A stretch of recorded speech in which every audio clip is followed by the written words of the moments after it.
I gotta start recording. Let me see. Leave the meeting. Got it. Are we doing it now? Let's do it. Yeah, let's do it. Where's Fuchs? Are they coming? I'm here, Samir. I'm here. How you doing? Jean-Pierre, how you doing, bro? Hey, how you doing, my friend? You didn't look any different since last week. It looks the same. Good. I'm glad. I'm glad. Samir, nice to see you, my brother. He pushed the button a few seconds too late. You gotta bring these triceps back. This is we gotta see that tricep shot again. Yeah, we need to show us the guns. Let's see that. What? What do you want? What? Triceps. The triceps. We need to see the triceps again. Yeah. The IMDb judging system. It's still there. It's still there. Still there. That's without even mint julep. No mint julep. This is the way it is. Yeah. Now, I swear to God, I haven't touched a milligram of anabolic for years. But a little bit of androgenic. Jean-Pierre know what I do, but I don't really cross the line into anything crazy anymore. So now it's all about the engine, my friend. That's it. There you That's go. right. How you doing, bro? All right. What's going on? How are you? Good, guys. Samir, 40 years, huh? Since you won the Olympia. Can you believe it? Man. 40 years. Yep. Yeah, man. 40, That's wow. like, it's crazy how the time flies. It's incredible. It is. Hard to believe. It's hard to believe. Yeah. It is. But the good thing, we're still here, though. That's true. That's good. You know, I mean, unlike the new guys, you know, they depart like after 20, 10 years of bodybuilding, they're gone. It's very unfortunate, you know.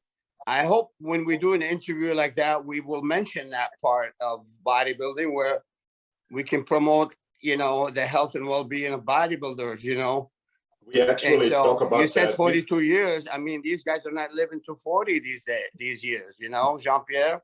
It's crazy. Actually, Samir, we talk about that a lot on this podcast. We also have Dr. Jason Schottel on quite often. We went through autopsies before of the deceased bodybuilders to kind of figure out what's going on. And it's pretty simple. It's the heart, it's the growing heart. And we were discussing what can be done. Now we want to hear from you. What do you think? I'm always happy to contribute to a good cause. My intention is always to help. And unfortunately, sometimes when you say something, nowadays, all the new kids on block, the keyboard warrior, they get bent all out of shape and they hate you. Why? Because you're trying to help them. Yeah. This is a crazy that I cannot understand. I mean, when we listen to a man like Bill Pearl, who's almost 92 now, we appreciate his experience and knowledge, and we learn from that.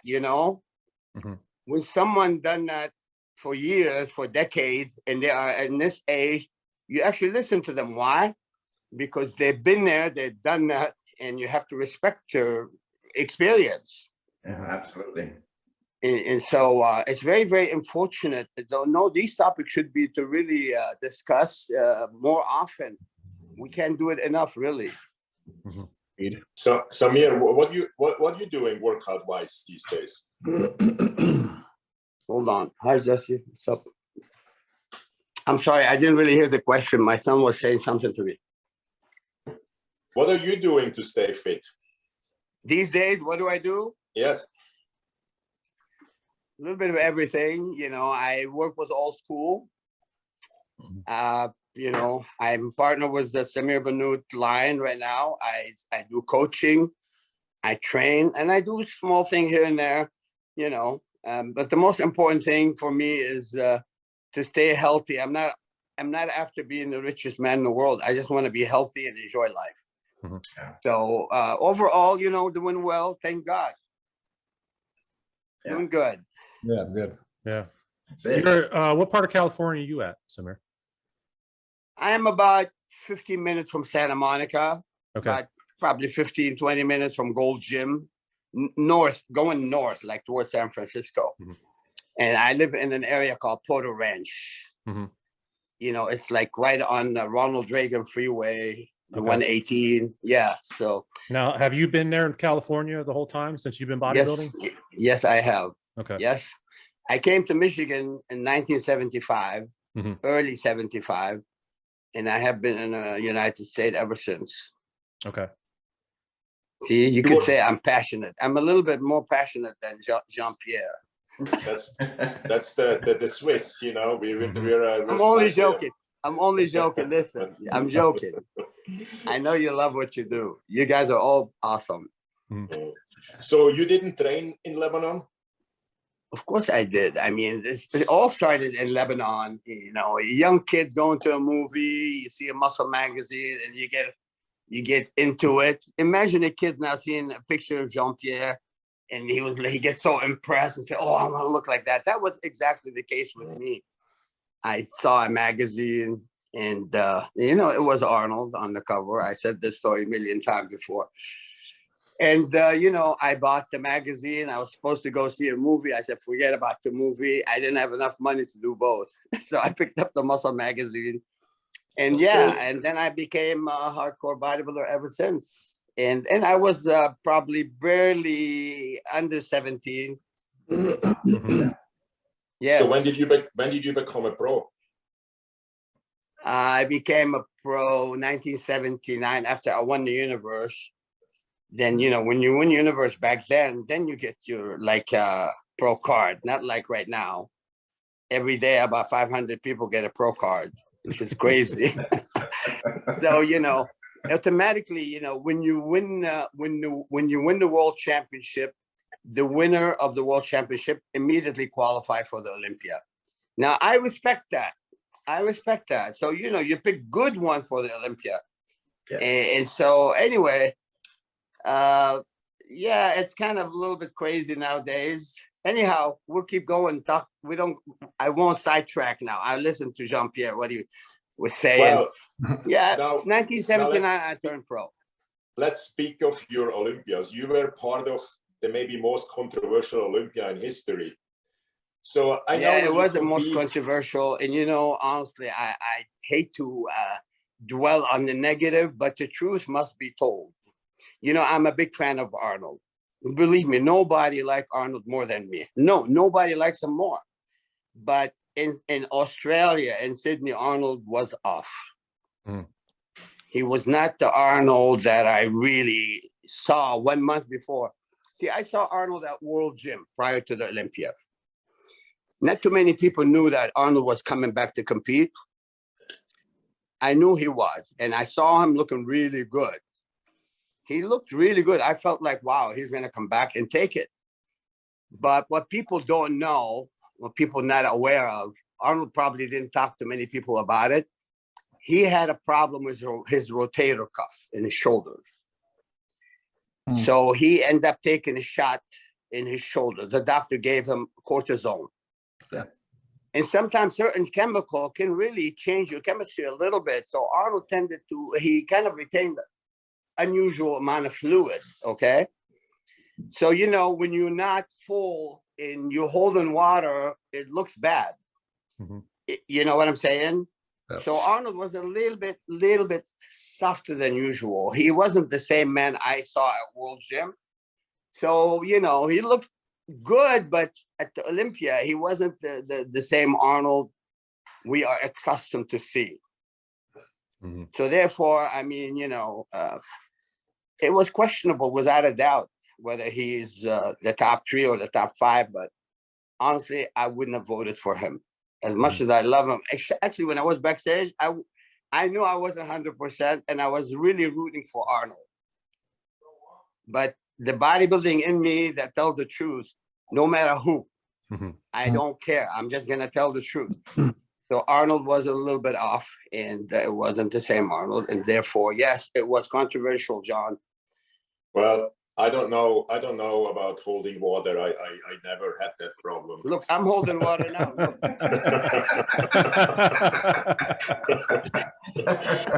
I was You know, always very The thing short. is, listen, you need to know there's something that I like to explain. And it's kind of scientific, but it does make sense. There's hormonal related fluid, in the sodium-related fluid, there's two types of water that we retain. The water that we retain from sodium and a little bit of sea salt and stuff, it's really not that bad. But if it's hormonal-related fluid caused by stress and cortisol or aldosterone, then that water is pulled from the cell. And that is the worst water you want to have. And a lot of people make that problem have that problem nowadays because you know how they panic before the contest. They stay up, they're nervous. And that kind of water is a little bit different. Yeah. And I explained it to people a million times. When you rip to the bone and you're full, a little bit of water will not hurt you. But when you have hormonal fluid secreted by the adrenal, it's a completely different ball game. Mm-hmm.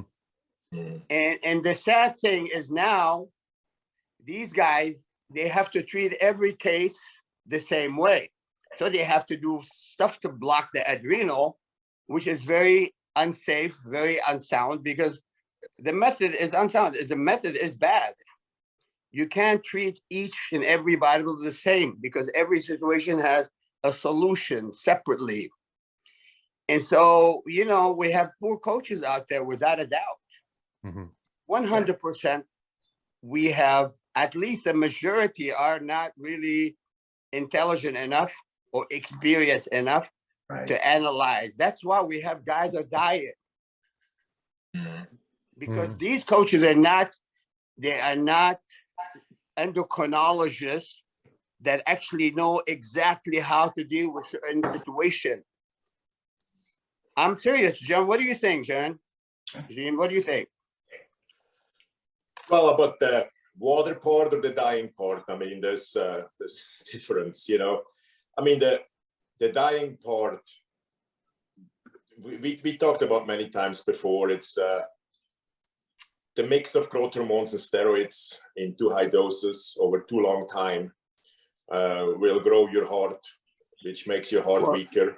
And at some point, it stops. I mean, well, yeah. You know, I agree with you on that topic here. This is slightly different. What I'm talking about, the main causes of death lately, it's been due to blocking different hormone in the body and not taking the proper precaution, being with experienced person. But you're right. When you take high doses, it's of course it's going to increase the size of your heart and you know, and this is going to also lead to major problem, but it will not cause instant death.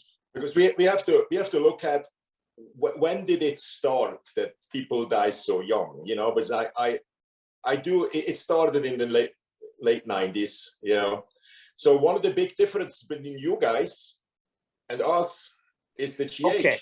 Okay, back then, some people died of diuretic, and I don't want to name them. I know several, and I know the cause of death. I know personally, and it's not just out of my own head. I discussed that with capable endocrinologists, was very intelligent, high-profile people I'm aware of.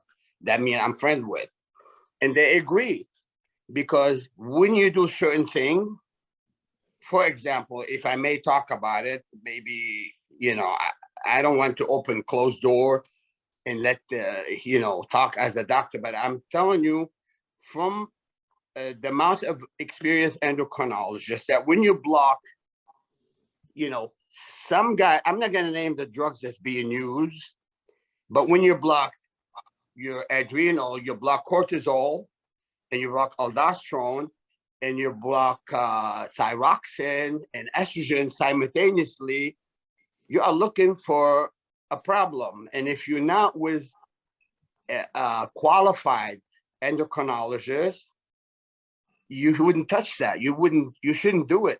And really, is it necessary to do these? No, it's not. But it become a habit. Oh, you know, I would be more dry. I would be more ripped. And so sometimes it backfire. Back in the days, they used to take Lasix, Jin.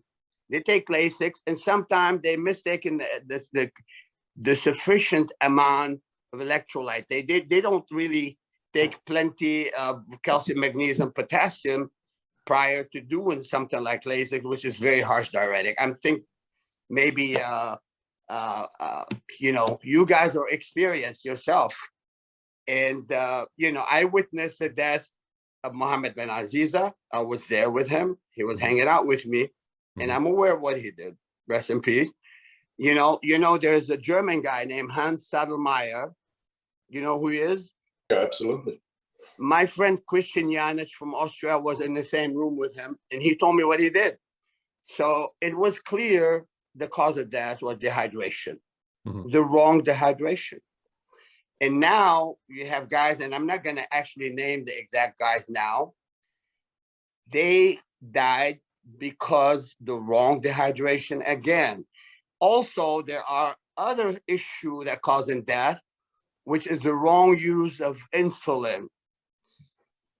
Insulin can be deadly if you put it in someone's hand that don't understand the amount of high glycemic carbs taken with the amount of, and you know, honestly, insulin is stupid. It's really not necessary, although it does help get you bigger, but bigger on the, you know, it just causes other terrible things to your body. It just makes it look blocky. And after a year or two using insulin, you're going to have that blocky look because the visceral fat is going to double and triple and quadruple eventually, whether you like it or not. Nobody's immune to that. We're not saying that insulin don't work. Insulin does make you load and make you grow. But you pay the price after a year or two, right? I mean, Philip, what do you think about that, Phil? Yeah, as far as I know, I've never used insulin. Thank God, I've never had to, but yeah. That's why you stayed wasted. But Hey, Samir, Ian's actually here now, so. I know. I was wish Ian. Okay, good. He Hey, mistaked me for you, Ian. The hair. Hey, what's up, buddy? A long time no see, my friend. How are you? Good to see you. You're looking good. Thank you. Your haircut is good as mine. Your haircut. Yeah, but I think we've all got the same thing going on, right? Actually, if I did my hair, I grow a little bit. My hair is white, so I decided to shave it. Everybody wants to be like Michael Jordan, but I'm the white Michael Jordan. It won't look good on me. I always mess with Sean Ray whenever I see him. I grab his bald head and I'm like, you know, he have a perfect head for it, not me though. How's it going, Ian? What have you been up to, my friend? I've been busy, man. I don't know if you heard, but I had a health scare about 18 months. Yeah, about 18 months ago. I had open heart surgery. I had 6 bypasses. Oh my God. So yeah, that was a bit of a scare, but since then I've kind of changed a lot of my habits, and I'm now running a bodybuilding federation called the Physical Culture Association, and we're all over the place. I've just come back from England actually. We're in like 35 countries, and we just got back from the PCA universe. So yeah, I'm busy, really busy. Still actively. Well, you look healthy. I wouldn't have known if you didn't tell me. Honestly, you look good. Thank you. Well, I feel great now. I'll be honest with you. I never felt really bad. It just kind of bit me on the ass. You know, I went to the doctors, and they ended up opening me up, and next thing I knew, I nearly died. You know what's funny? Before you came in, I was talking to your friend, Jason. I told Jason, what did I say, Jason, early in the conversation? About what? What did I say? About Ian? Yeah. I don't remember. I know you mistake me for Ian. Yeah. Well, I don't know. I was just saying something that I couldn't even now remember exactly precisely. But anyway, let's move forward. Yeah, I can't remember. Yeah. Yeah. No, I was just saying, you know, it's all about the engine right now. It's all about the engine. Remember I said that? Yes. I said, you know, I don't want to be the biggest guy in the world because guys like Ian and myself, and really we don't have to prove anything because we already been there, done that. Right. So health is wealth right now. And Lee Haney and Gaspari and we had an interview a few weeks ago. We agreed on that. You know, no matter what, we'll still have enough muscle, but we don't compete. So we have to take care of the inside, you know? Exactly. Yeah. So I got a question, Samir. When we're talking about these deaths and stuff like that, do you think the IFBB should step in, and what do you think they should do?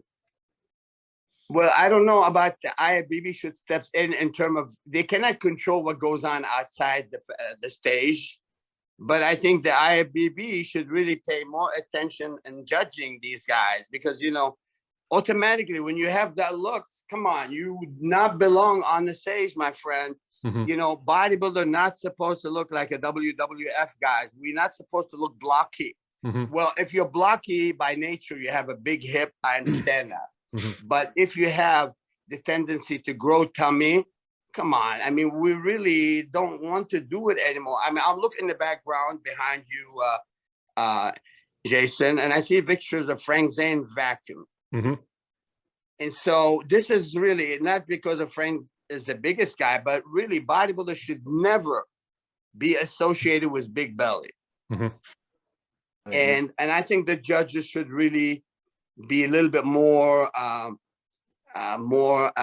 supporting the big. I'm not against big guys, but having a tight midsection is imperative. Is very important. It's the most important part of your body. When you have a good abs, a tight waist, small waist, good separation in your side, people look at you right away. It doesn't matter if you weigh 190 or 280. Right. So the issue is not about size. I think, yeah, the MPC and the IFBB Pro League should really have a judges, qualified judges like Ian Harrison, like Phil Williams, you know, like Jean-Pierre, Tom Plath, myself. We should have a qualified judges, because some of those judges really, they are not qualified, in my opinion. What do you think? Mm. I agree, absolutely. I agree. Everything Yep. you said. Yeah, that we said that exactly about the judging. The judging's got to change. Well, Yeah. I mean, any judge that will Mhm. vote for a guy who is ripped everywhere but big stomach against a guy who is slightly smaller and wasted, look beautiful. Come on, guys. You know, let's be truthful here. Bodybuilding is a performing art. It's an art form. It's a beauty contest. Yes. We want to look massive but beautiful at the same time. Mhm. You know, having a big midsection, if you have it by nature, wide hip, whatever, that's something different. Mhm. But whenever you have this unnecessary puffiness in the middle, and you know, I'm really ashamed of, because some of the coaches out there, they still brag about insulin, that this is something okay to use. Mhm. Insulin have no place in bodybuilding. I And agree. guess what? I tried it. If I'm not a hypocrite. Mhm. Mhm. I'm not saying, oh, I don't do anything, but I'm telling you, you know, it's like a little toddler. You put your hand in the electric outlet, you get shocked, you pull away, you don't touch that outlet. This is the wrong thing to do. And it just ruined the look. Mhm. Maybe not the first year, not the second year, but the third years and 4 years, you know, you can kiss your career goodbye, because you're not going to look beautiful. You're not going to be wasted, no matter how hard you try. Mhm. And it's the unhealthiest part. Whenever you have excessive amount of visceral fat, you are very unhealthy, my friend. And you really, you walk in, you know, in the graveyard, basically. Mhm. It's not good. You're absolutely right. You know, when it comes to, you get away for a while. I saw that with me. You know, 95, 6, 7 was all fine. 98 is kind of okay. And then it started to take a toll. The visceral fat was... You're a good was man. just- You're a good yeah, man. absolutely. You are a Samir. good man. I saw your pictures. I saw your video posting. Last time we went out to have lunch, Yeah. and we replayed the video. And I think you were unbelievable when you were actually more wasted. And then when you got super huge, believe me, when I went to LA Urban in the health food store, and you know, remember George's health food store? I saw the picture. I said, "Oh my God, this guy Jean-Pierre Fuchs is unbelievable." But you know what? You were massive, and you weren't really that bad. But it started to show. When this started to show, I think it really hurt you, because you are Mr. Olympia winning material. To be honest with you. Hey, speaking of judging, SAMIR BANNOUT 1983 against Sean Ray 94 in a 212 category. Who's winning? Don't get me started with Sean Ray, because me and Sean Ray will argue over these things. This guy, you can't convince him. He's hard-headed, you know. Well, Sean he's not is here. hard-headed. He's not here. No, I think Sean Ray really, from my perspective, he deserves to have won Olympia. He does. Why? Because Sean, overall, he have really no obvious weaknesses. And he doesn't. And he's round. He's got shoulders, arms, chest, pretty good back, good lower body. And so some of the Mr. Olympia winners, they were lacking obvious spot. There was obvious weaknesses.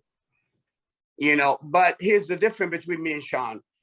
If you compare me with Sean Ray, let's say Samir at 198 shredded and Sean Ray at 198 shredded, it'll be a tough call, but I think I'll kick his ass eventually. I love it. You know, no, but seriously, Sean was he has that elegant look about his body, and he poses. He showed his body the way it's supposed to be shown. Yep. It's supposed to be seen. Really, you agree on that or what, Jean? I agree. No, definitely. 100%.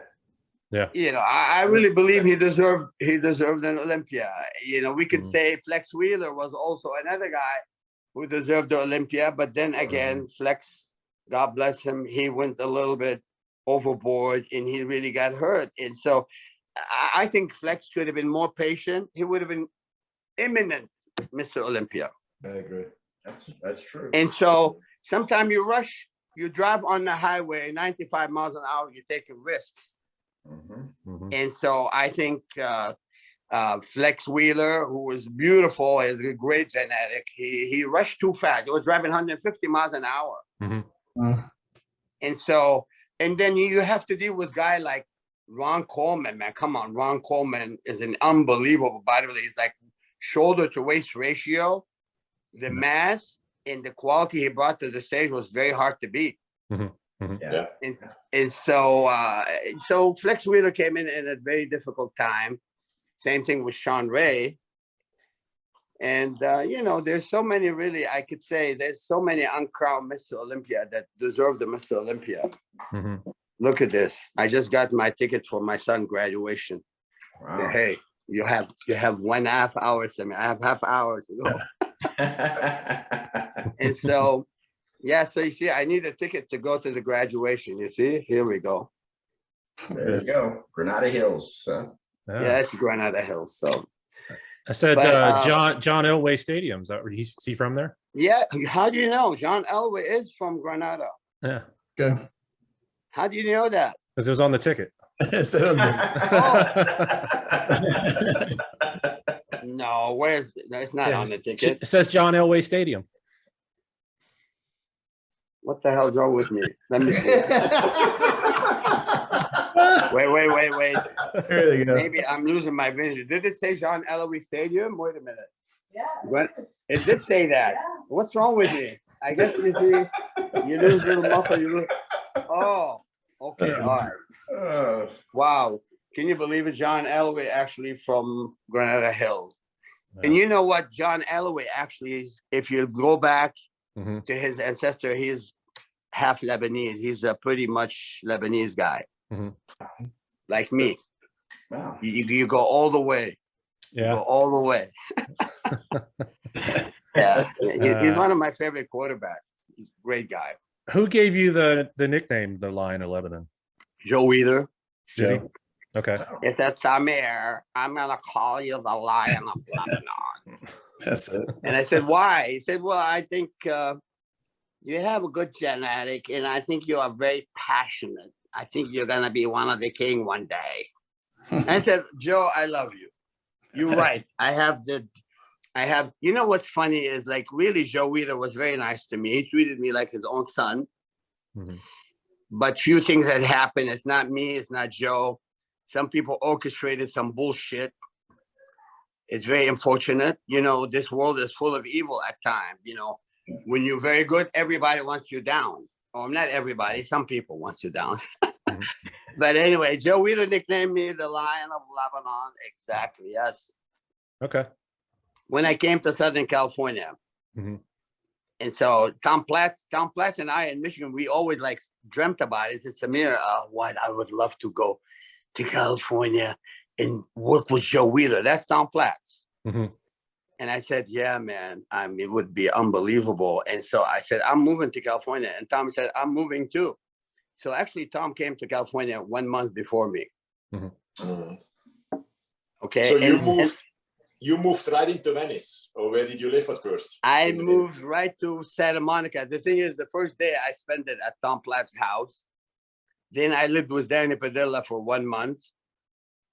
And then I have my own place in Santa Monica, right across the street from Santa Monica High School on 7th Street. Mm. It's a good story, man. My rent Did was you make- $275 a month.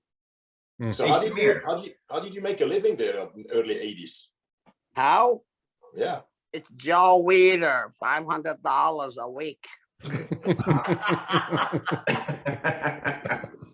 You know, Joe told me, he said, Samir, look, I met Joe Weeder first at the International when I was in Detroit, Michigan.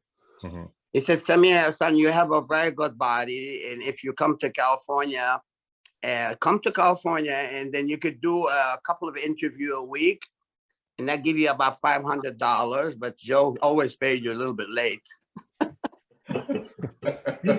So it really worked out. I guess I'm one of the fortunate one because Tom Platt also got a deal with Joe. And so, you know, I would do 2 interviews with Bill Reynolds. Remember Bill Reynolds, Phil? Sure. Yeah. Yeah. He's one of the original editor-in-chief. He passed away in the mid-90s. And, you know, I was doing interviews. How do you train back? How do you train arms? You know, interview about nutrition, stuff like that. And then, yes, $500 a week. My rent was $275, including utility. And I live like a few blocks from the beach. So all I did, I trained, ate, and slept, and went to the beach and rock and roll all the way, my friend. Hey, Samir, let me ask you this. How long were you with George Turner in St. Louis? Was that short? Well, That had to be brief, Joe, right? listen, when I met with Joe, actually, we went to St. Louis, Missouri. I flew with Joe to St. Louis to George Turner.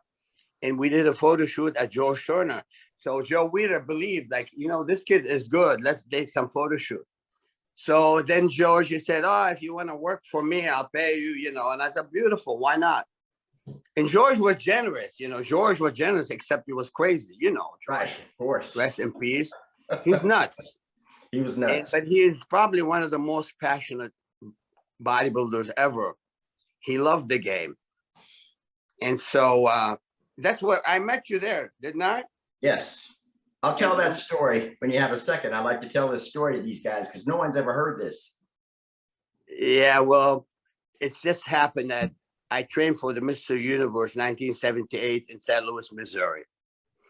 And George Turner was actually pushing me hard, and I trained with George. He would come see me at every workout, and we would go all out. But I flattened out a lot, but I looked really good. I would have gave Tom Platt hell of a problem in Acapulco. The thing is, I couldn't go to Acapulco because I applied for a visa 5 days before. And they told me there's no way you get a visa. You need to wait at least 2 weeks for a visa.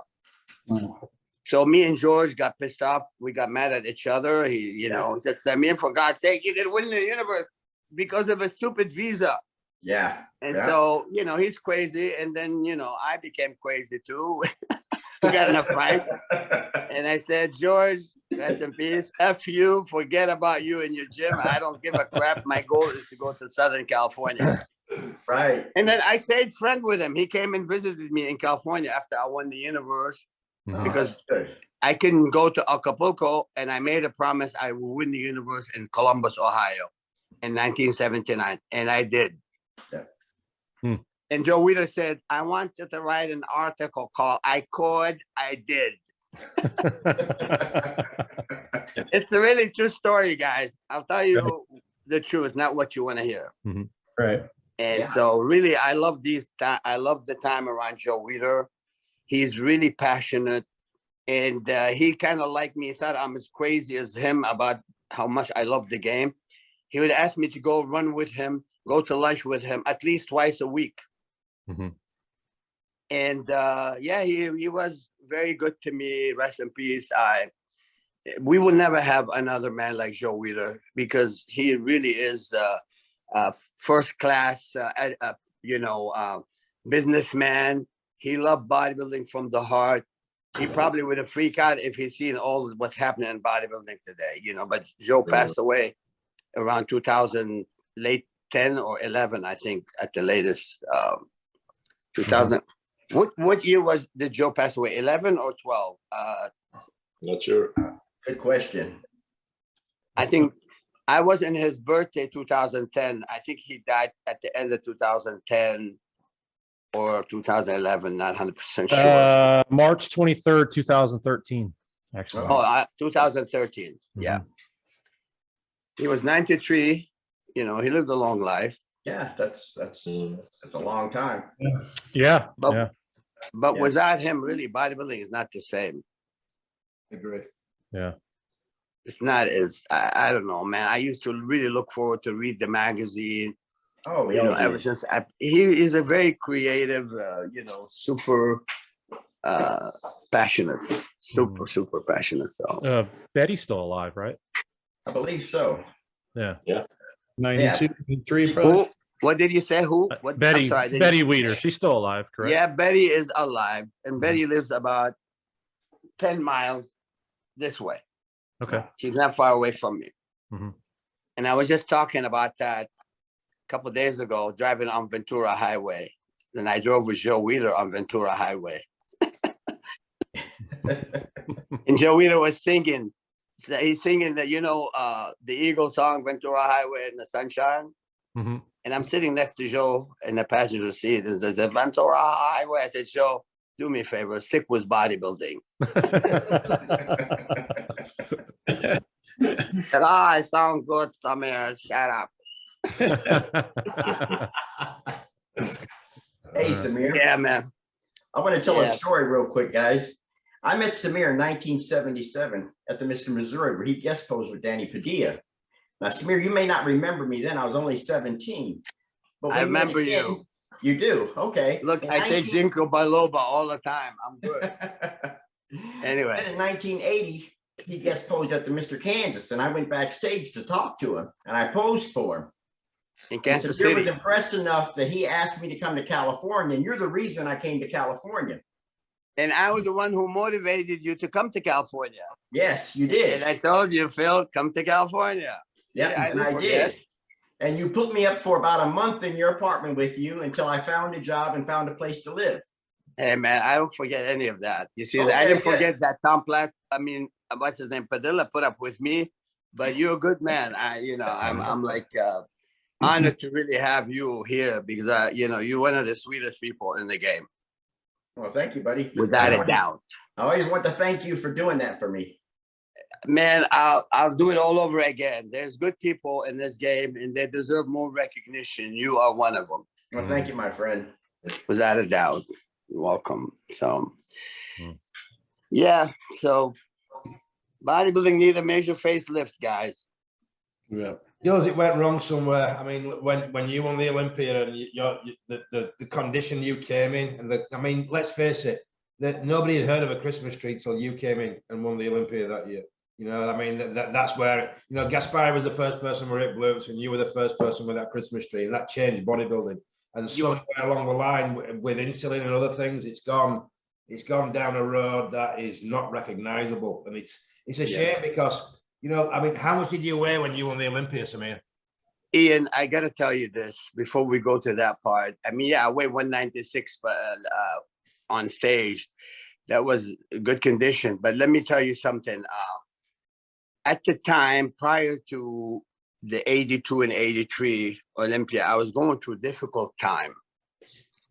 And a lot of people say, oh, Samir is like soft. Samir's watery, is not dieting. But, it was because I was overtraining. I was over dieting. And yes, I have to admit, the stress contributed too much to why I was retaining fluid. This is the same reason why I learned a lot about fluid and electrolyte management.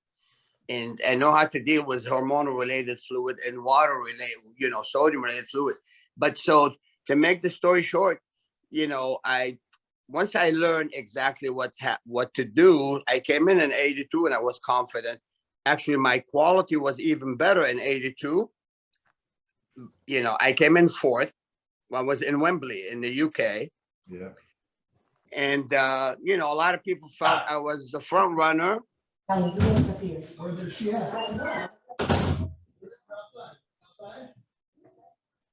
What happened? I lost you guys. We got you. You're still here. We lost Ryan. Oh, we're okay. You still have me here. Yeah, you're good. Go ahead. Yeah. And so, you know, you learn as you go. And this is why I think we are able to help the new kids, because you learn from your mistakes, okay? And life is about trial and error.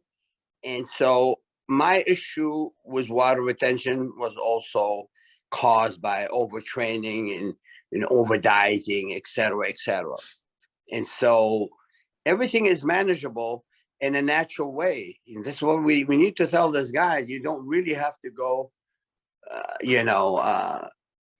to swim against the tide. You know, there is a way to do things without, walking into the danger zone.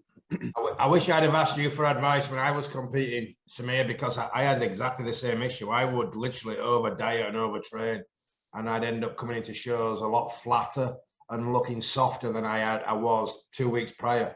And then a week after, I'd look incredible. But I wish I'd have come and asked you. You know, you look great. You were I never dare ask you. Ian, this is very funny. About 3 weeks ago, a guy came to my house. One of my best friends brought him to my house. And he said, Samir, could you help this guy peak? I said, I will help him peak if he listens 100%. Mm-hmm. And I will guarantee he will look incredible, because the guy was shredded. He was as flat as a pancake. And then I asked him, what are you taking? He was like, oh my God. He told me what he's taking. I said, holy crap. So I changed things around. I said, don't do this, don't do this, do that, cut on that. And I said, I want you to load as follow: 1, 2, 3. I want you to have a good frame of mind. I want you to relax. And I actually also told him, if anything happened, and I gave him a guaranteed plan B just in case. But I said, you won't need the plan B, because I guarantee you follow 100%. So the guy was questioning things. He wasn't 100% sure. He said, oh my God, what Samir's telling me, it's kind of crazy. And I said, my buddy Jeff said, either you listen or I'm not dealing with you. So about 2 weeks later, the guy said, I love you. He sent me a message. I love you. You this. I'm like, don't worry about it. We're not done. And exactly the day of the show, I went to see him. He was the most ripped in the show, and he looked unbelievable. Except, he had his legs didn't help him in the overall. But honestly, I was very impressed. It was like night and day.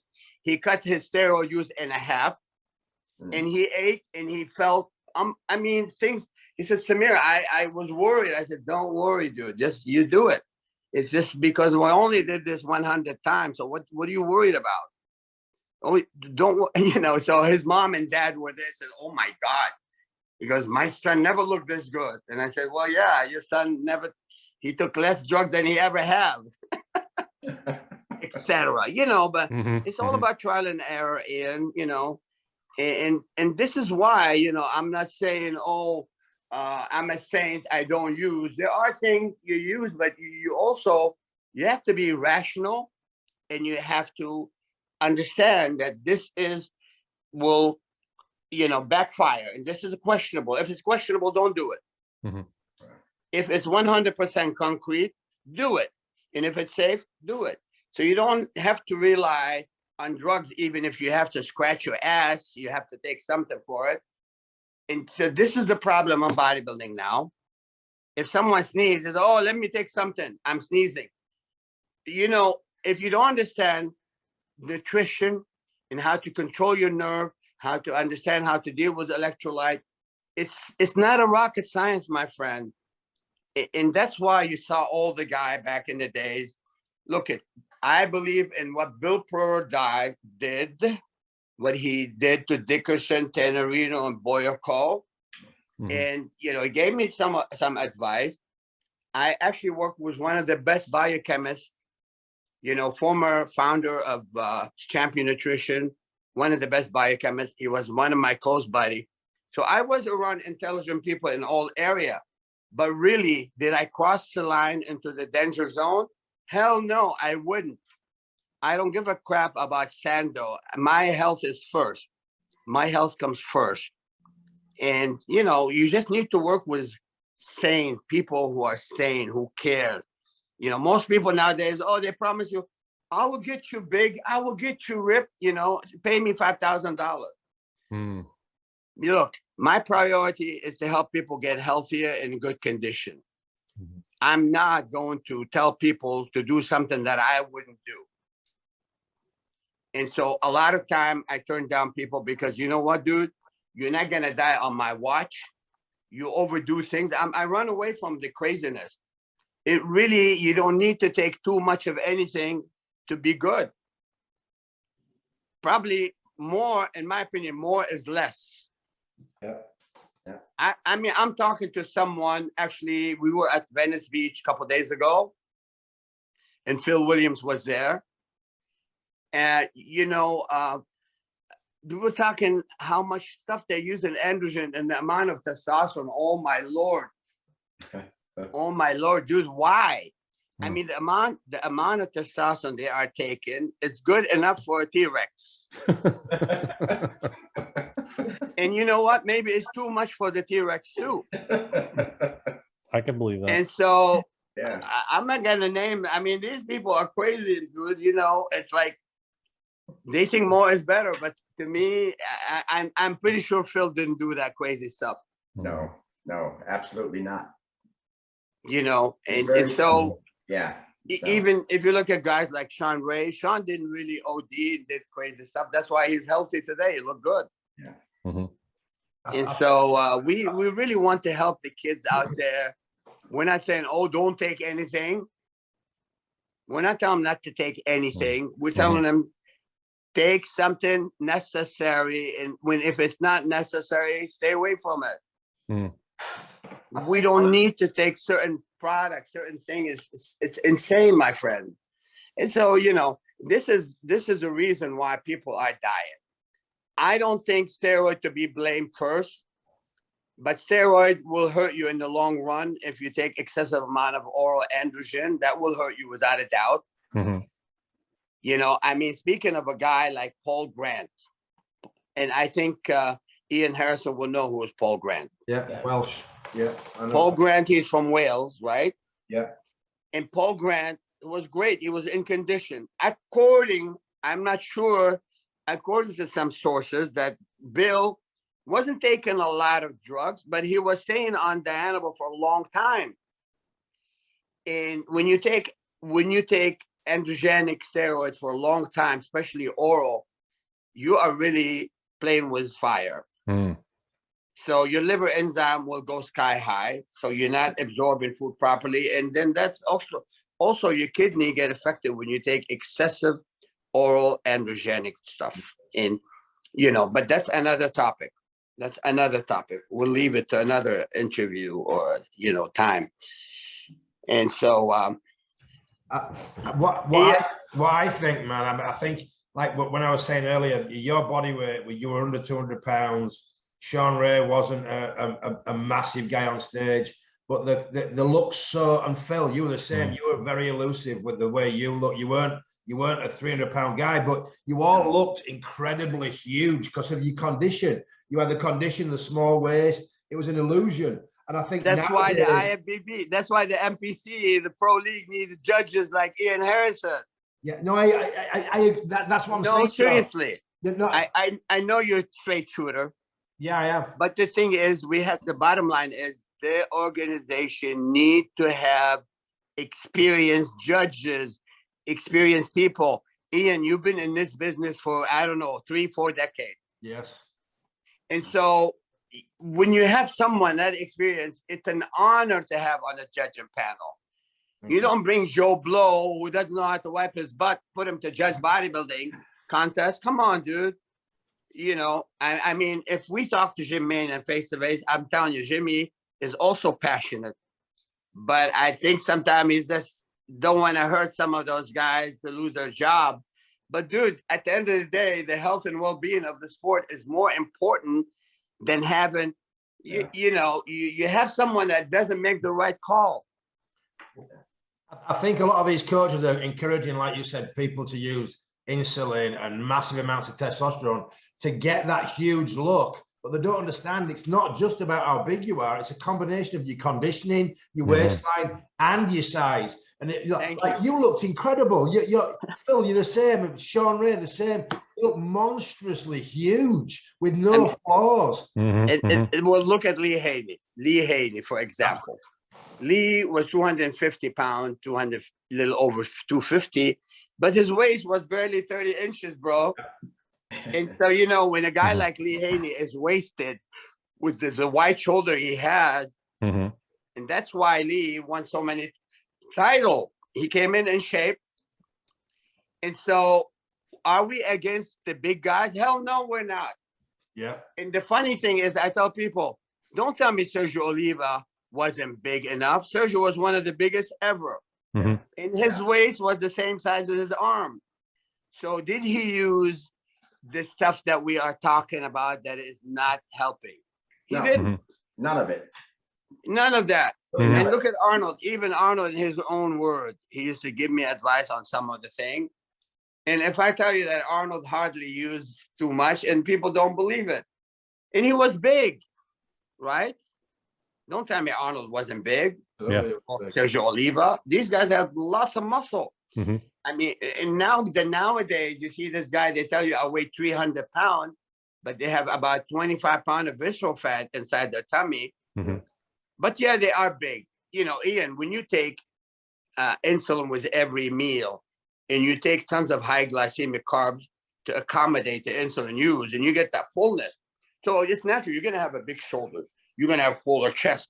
But they kind of hazy. They don't really. That's what that's exactly what I'm saying. They do have the size, Samir, but they don't have that crispness that makes the size look freaky. You know. Thank you, sir. A lot of the guys look big, but they're not freaky. Ian, you said it, my friend. It's not 24 karat. It's only they are reaching, maybe the good one, they reach 18 karat, but there's not that separation in deep detail. It's not there. But there are some that have it, but they're not rewarded at the shows. There's athletes, Fabian Meyer, Peter Molnar. They're all guys. Peter Molnar used to compete with us with PCA, and they've got incredible physiques, and they can come in really crisp. But they're not winning the shows. Other bodybuilders are winning the shows, so everybody goes the direction that they're rewarding. You know, it's wrong. It's wrong. So, Samir, I'm going to mention a name, and I'm sure you've talked about him before. Nick Walker. Well, you know, look, Nick Younger is a young champion. He's a young athlete. I give him so much credit because he's a warrior. He trained very hard. Yes. But I believe some of the method that Nick is doing right now, his coaches, probably they're really supporting more and more mass, but he doesn't, you know, Nick is a huge. There's no need to get bigger. And I think he would be smarter if he just start working on the 24 karat part of it. And honestly, you know, look, he's going to have to fight with, let's say, Lee Labrada, Hunter Labrada. And Hunter Labrada, coached by his dad, there's two different techniques here. There's Labrada, which is I 100% approve what Lee Labrada does. Because what Lee and we do similar stuff, okay, which is sane. And if you look at the last guest posing, you notice that Hunter, he has smaller waist than the other guy. You notice? Yes, and you know he drinks his meals. You notice that too, right? Well, I'm sure Lee will say, "Hey, Hunter, listen, son, I love you. You don't need to rush. Let's drive 70 miles an hour. Don't go 90." I know Lee is a wise guy. He's intelligent. I've been around Lee for a long time, and so he's very fortunate that his dad was overlooking what he's doing, and. I think Nick should really be careful, honestly. I think he is too huge. And I think, I just hope he will make the necessary adjustment, because the way he's going, and from my perspective, I think it's a little bit harsh on his health. Right. I Well- believe that. Talking about the judging criteria, do you think he's going to win the next Olympia?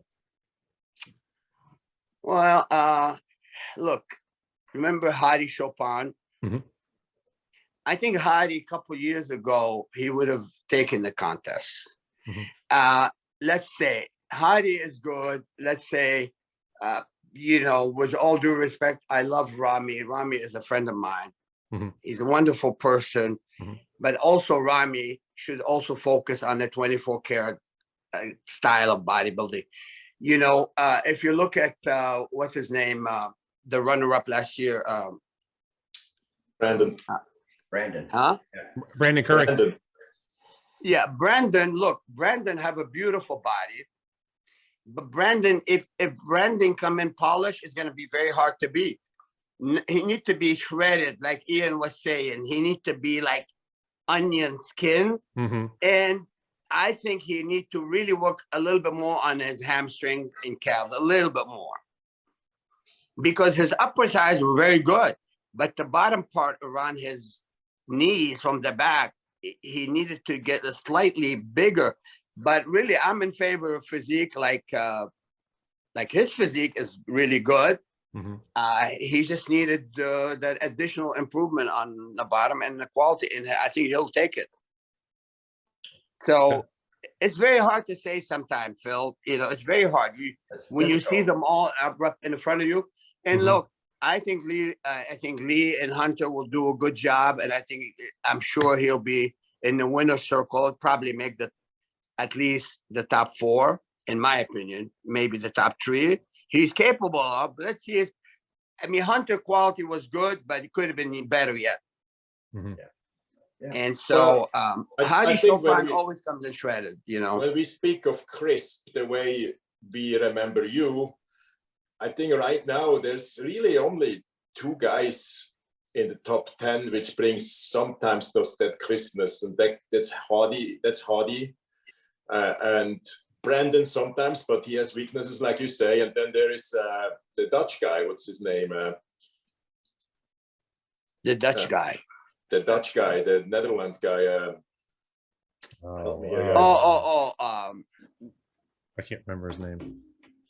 Yeah, he's a shorter guy. Yeah, What's his name? yeah. Oh my God, he was in the top 5 last year, right? I think he fell out of the top 5, but placed second at the Arnolds this year, which he kind of should have won. Oh my God, what's wrong with me? I also lost my Yeah. memory. Terrible. It's terrible. What is his name? I've completely forgotten his name myself. Yeah. Look, the Olympia, we'll have to wait and see these guys on stage. It's very hard to predict early on. Yeah. You know, I think what happened, Rami last year, Talk about he Bonac. lost in the prejudging. Bonac, of course. Bonac. Oh, Bonac. Oh my God. William Bonac is automatic. He always showed up in good shape. He's always in the winner circle. I don't know how we don't remember his name. I don't know. It's something that maybe I didn't have enough carbs today. I need your ginkgo biloba, Samir. Jingle Biloba. Here, well, let me see. I don't know right now. All I have is D3. No, but you know, no, Ginkgo really work. Actually, it's a good recipe for me. Take Ginkgo biloba, alphenylalanine, and a little bit of. I have my own formula for, you know, in the morning. I take Ginkgo. Does help. Does Yep. really work. I heard But it thins yeah. your hair out. Yeah, I know. I'm worried about my hair still. You know, it would be interesting. You guys gonna be at the Olympia, right? I know Sean Pierre and I are going to be there. Phil, you going? No. Oh. I mean, yeah, not this year. Ian? It's I few may, blocks I'm away. not What's wrong sure. with you? It's only like 2 hours drive. Well, no, for me, 3.5 4 hours. hours, 4 hours drive. Oh, come, don't be a baby, 3.5. What's an hour difference? Come on, dude. It's I gotta like 3.5 sit- hours. I got to Not sit on an bad, airplane not for too bad. 7 hours, 6 hours, whatever. Yeah, I've got to ask you, how old are you now? Oh, now? Or yesterday? Or this morning? This morning. Dude, I was born November 7, 1950. 5. November 7th. Isn't that Pearl Harbor Day? So I'm 66 years old. Samir, my And birthday, November 5th. Ian, listen. Ian, when my gun shoots straight, they still there, right? Look at that. You still got it, my friend. Look at those triceps. Yeah. Oh, Wow. yeah. Freak it. And you want to see abs? Here's the abs. Look at that. Yeah. Still, I need to still shave. there. So are you coming? You going to be in the Masters Olympia? Is that what you're telling us? You making a comeback? Dude, listen. I won't enter any competition if you pay me. Why? What for? Right now, my competition is I want to try to, copy Bill Pearl. If I can copy Bill Pearl and reach his lifespan, God bless him, that would be my competition, just to try to be as healthy as possible, train. Like yesterday, I trained legs. Today, my legs killing me. You know what I do? I just do leg press. I put 200 pounds, 20 reps, 20 reps, 20 reps. I do leg extension, 20 reps. Hamstring, medium weight, 20 reps. You know what I mean? I go by, I normally don't count set the reps, but I just go high repetition now. Sometimes 20, 25. And so my legs were so wobbly, I couldn't even go downstairs. And so I don't train to be freaky, just want to stay healthy, and look good enough. So if I see Phil Williams on the beach, I can smoke his ass. So Hey, Samir, my birthday's tomorrow. I'll be 62. oh my God, you're a baby. Oh, man. Yeah, I'm a baby. Wow. You're 5 years younger than me, bro. Yeah. Let's see your abs. Happy birthday, Let's see your abs, Phil. Not if you pay me. Phil, let's see your abs. Let's see the Haagen-Dazs. Not today. Next birthday, Samir. I promise. Give me a year to I'm get only ready kidding, for it. bro. I saw him a couple of days ago. Actually, a couple of days ago on Venice Beach. You look good. Monday. Phil, on Monday. Phil looks good. He's only missing chest and back and shoulders and arms and legs. And calves. But How's Lee look? Lee look good? oh, Milos? No, Lee Priest. Oh, How's Lee looks pretty good to me. He look good. He's he look crazy good. as ever. He looks healthy. Yeah. That's all that matters, Yeah. You look good. And I supposed to go eat with Lee yesterday. We're supposed to go have lunch, and something happened. He said the pilot is not showing up in the airport, and it was a mess. And I was supposed to invite him in my area. He needed to drive like half an hour, so we ended up canceling. He's already in Australia right now, so got back. Flew back. Yeah, he left. He left yesterday about this time. Yesterday, he was in the airport. Well, he'll be getting there right about now. I don't know how long. Yeah, that flight 18 is. I hours can't flight. No, remember. he's probably landing now in Yeah. Australia. Yeah, I would say so. 18 Yeah. hours. So that's a long flight. Yeah, long flight. 18 hours flight, dude. It's crazy. Oh, crazy. yeah. And you complain about 2 hours driving, huh? 4 Come on, hours. dude. That's 4 yeah. hours. If you drive like Joe Weider, it'll take you 5 hours. You drive like Samir, you'll be there in 2 hours. I always drive about 80 miles an hour. Oh, Samir. And so the distance is about what, Philip? Is 170 miles? Mhm. 180 miles. Yeah, maybe so. Depends on the time you go in the traffic. I have the back road. I take Oh, the back road. gotcha. And yeah, I have to admit, I drive fast sometimes. Yeah, that'll save some time. dude. Because my buddy is the chief of the police. The chief of police is my buddy. If I get ticket, he help me out.